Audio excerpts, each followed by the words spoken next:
Hello friends, welcome back to our channel. எல்லோரும் எப்படி இருக்கீங்க? வாங்க இன்றைக்கி வெஜ் பஃப் எப்படி செய்யலான்னு பார்க்கலாம். அதுக்கு 1.5 கப் அளவு மைதா எடுத்திருக்கேன். நல்லா மைதாவை ஜலிச்சு எடுத்துக்கோங்க. உங்களுக்கு தேவையான அளவு நீங்கள் எடுத்துக்கலாம். நான் 1.5 கப் அளவு இந்த கப்பால் மெஷர் பண்ணி நான் எடுத்துக்கிட்டேன். ஸோ இது கூடவே நம்ம உப்பு கொஞ்சம் ஆட் பண்ணிக்கலாம் தேவையான அளவு. இதை அப்படியே கலரி விட்டுக்கலாம்.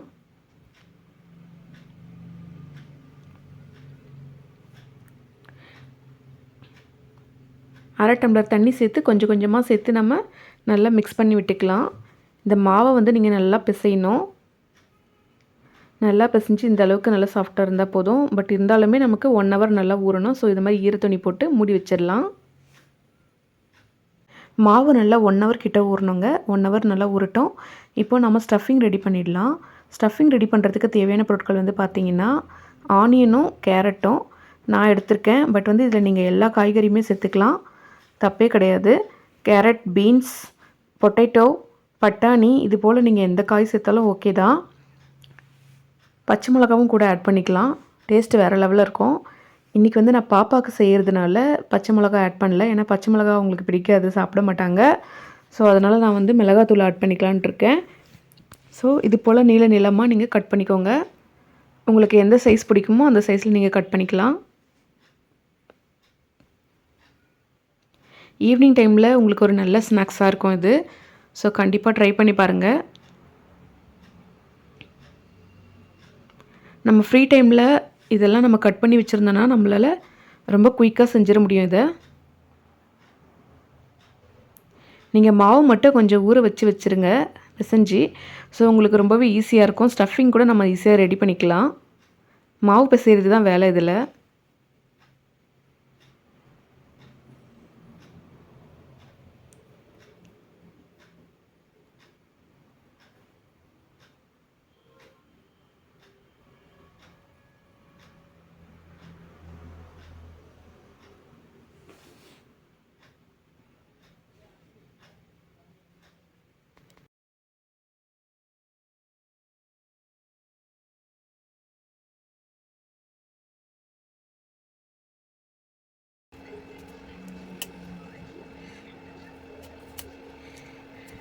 கேரட்டு சின்ன சின்னதாக கட் பண்ணிக்கோங்க.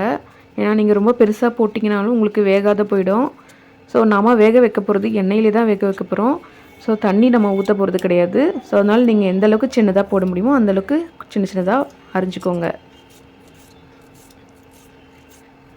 இந்த அளவுக்கு நான் சின்ன சின்னதாக கட் பண்ணி போடுறேன். இப்போ ஒரு அடிகனமான பேன் வச்சுக்கோங்க. 2 டீஸ்பூன் அளவுக்கு எண்ணெய் சேர்த்துக்கலாம். எண்ணெயிலே தான் வேக போகுது. ஸோ கொஞ்சம் கூடுதலாகவே எண்ணெய் சேர்த்துக்கலாம். இப்போ நம்ம கட் பண்ணி வச்சுருக்க ஆனியனை சேர்த்துடலாம்.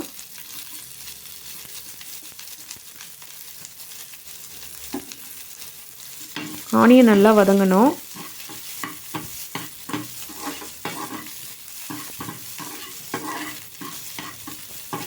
ஆனியன் நல்லா ஃப்ரை ஆகட்டும்.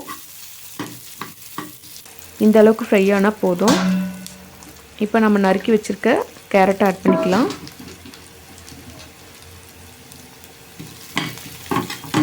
இந்த ஆனியனும் கேரட்டும் நல்லா வெந்து வரட்டும். பாருங்கள், இந்த அளவுக்கு நல்லா வெந்துருச்சு. இந்த டைமில் நம்ம 1/4 டீஸ்பூன் மஞ்சள் தூள், 1/4 டீஸ்பூன் மிளகாய் தூள் போட்டுக்கலாம். நீங்கள் மல்லித்தூள் இருந்தால் அது கூட சேர்த்துக்கலாம். நான் எல்லாமே மிக்ஸ் பண்ணி தான் வச்சுருக்கேன். ஸோ அதனால் நான் இந்த தூள் சேர்த்துக்கிறேன்.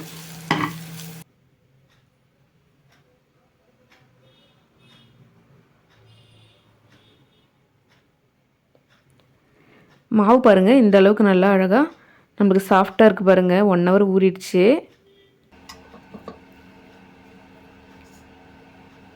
இப்போ கொஞ்சமாக மைதா போட்டுட்டு அப்படியே திரட்டிக்கலாம்.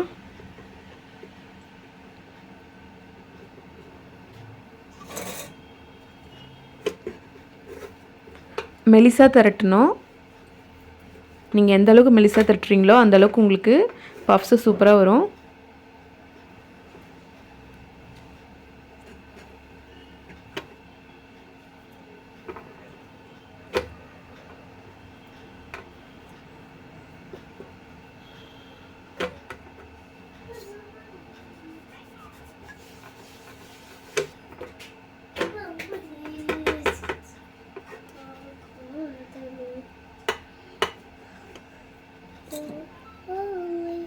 இது போல் நல்லா மெலிசாக திரட்டிக்கோங்க. இன்னும் கூட நல்லா மெலிசாக திரட்டிக்கலாம்.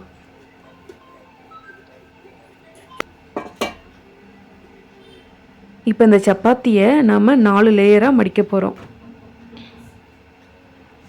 அப்போ தான் உங்களுக்கு லேயராக வரும்.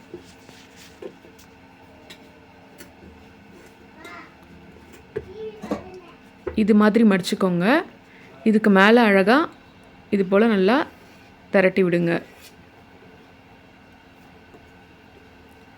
சைடில் இருக்கிறதெல்லாம் நம்ம கட் பண்ணிக்கலாம். அப்போ தான் நம்மளுக்கு ஒரே ஷேப்பாக வரும்.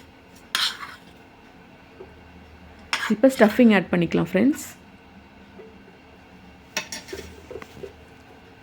ஸ்டஃபிங் ஆட் பண்ணிவிட்டு அப்படியே 4 சைடும் மடித்து விட்டுருங்க.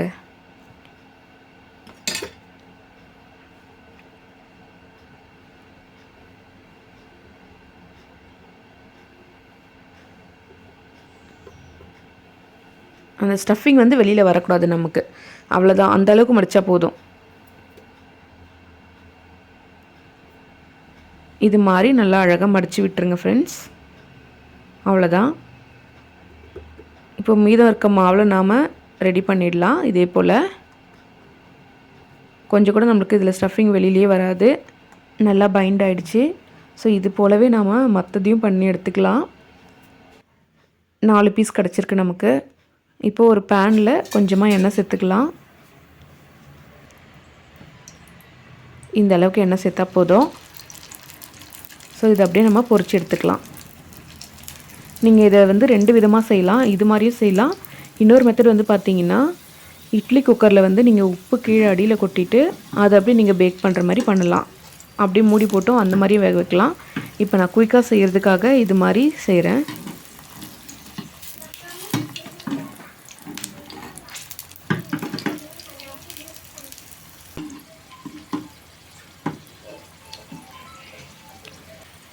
இந்த சைடில் ஓரங்கள்லாம் கொஞ்சம் வேகாமல் இருக்கும். அதனால் இந்த மாதிரி நிற்க வச்சு வேக வச்சா ரொம்பவே நல்லாயிருக்கும். சீக்கிரமாக உங்களுக்கு வெந்துடும். அடுத்த 2ஐயும் ஆட் பண்ணிக்கலாம்.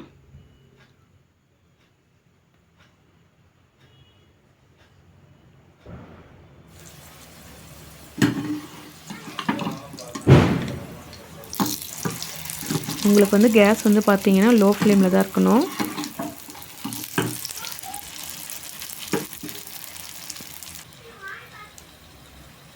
இது மாதிரி வேக வச்சுருங்க. 4 சைடும் திருப்பி போடணும் இந்த மாதிரி. அவ்வளோதான் ஃப்ரெண்ட்ஸ், நம்மளுக்கு ரெடி ஆகிடுச்சு. பாருங்கள் நம்மளுக்கு எவ்வளோ அழகாக ரெடி ஆகிருக்கு பாருங்கள். ஓகே ஃப்ரெண்ட்ஸ், பாய். நீங்களும் இது போல் ட்ரை பண்ணி பாருங்கள். உங்களுக்கு பிடிக்கும்னு நினைக்கிறேன். ஓகே ஃப்ரெண்ட்ஸ், பாய். நெக்ஸ்ட் வீடியோவில் பார்க்கலாம். தேங்க்ஸ் ஃபார் வாட்சிங்.